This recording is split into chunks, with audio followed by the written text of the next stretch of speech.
గోదావరిలో పుణ్యస్నానాలు ఆచరించేందుకు వచ్చే భక్తులకు ఎలాంటి ఇబ్బందులు సమస్యలు తలెత్తకుండా అన్ని ఏర్పాటు చేయాలని ఎమ్మెల్యే ఆదిరెడ్డి శ్రీనివాస్ అధికారులకు సూచించారు. కార్తీక మాస నేపథ్యంలో కోట్లింగాల రేవు, చింతాలమ్మ రేవు తదితర రేవులు ఘాట్లు పరిశీలించారు. ఈ సందర్భంగా అధికారులు పలు సూచనలు చేశారు. ఘాట్లలో బురద పేరుకుపోయిందని స్నానాలు ఆచరించేందుకు భక్తులకు ఇబ్బందిగా ఉన్న నేపథ్యంలో ఘాట్లు శుభ్రపరచాలన్నారు. మహిళా భక్తులకు ఇబ్బంది లేకుండా వారి దుస్తులు మార్చుకునేందుకు గదులు ఏర్పాటు చేయాలని అధికారులకు సూచించారు. కాకుండా కొన్ని క్యాంప్స్ కొద్ది గుడుల దగ్గర నుంచి చేయించాలి. మీది ఆ పందిరి మహాదేవుడు వీళ్ళు ఉన్నారు కదా, వీళ్ళు ఎక్కువ వాటర్ సప్లై, వాటర్ కొద్దిగా ఎక్కువ చైర్మన్ గారు మిమ్మల్ని మర్చిపోయిన ఇందాక దృష్టిలో పెట్టుకోలేదు.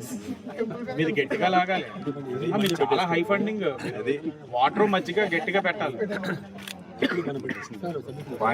ఎవ్రీ మండే ఏమైతే ఉంటుందో హాస్పిటల్ ఆ రోజు ఎక్కువ మంది వస్తారు సార్. ఆ రోజు మనము కార్మిక గారు పెడితే బ్యాలెన్స్ అంతా మీరు కోఆర్డినేట్ చేసుకోండి. ప్రసాద్ ఓ మణి గారు ఇది వాళ్ళని కొద్దిగా చూసుకోండి, అంతా చూసుకుంటే బెటర్. సరే సార్ వెళ్దామండి.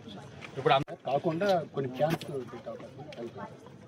కొద్ది గుడుల దగ్గర నుంచి కార్తీక మాసం ఆ పరమేశ్వరుడికి ఎంతో ప్రీతైన మాసం.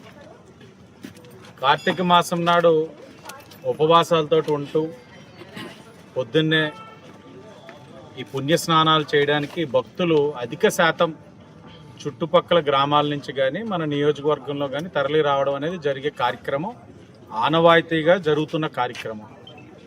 సరే, కార్తీక మాసాన్ని పురస్కరించుకొని 22వ తారీఖు అనుకుంటా, అది ఏంటి, ఎలాగ వచ్చిన భక్తులకి ఏ విధమైన అసౌకర్యం కలగకుండా వాళ్ళకి ఈ షెల్టర్స్ ఎలా అరేంజ్ చేయాలి, అలాగే షవర్స్ ఎన్ని అరేంజ్ చేయాలి, ఇవన్నీ కూడా అధికారులతో రివ్యూ చేయడం జరిగింది.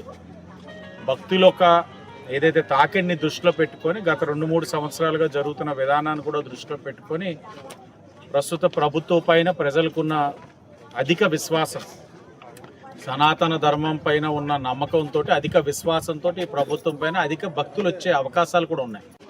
కార్తీక మాసం ఆ పరమేశ్వరుడికి ఎంతో ప్రీతైన మాసం. కార్తీక మాసం నాడు ఉపవాసాలతో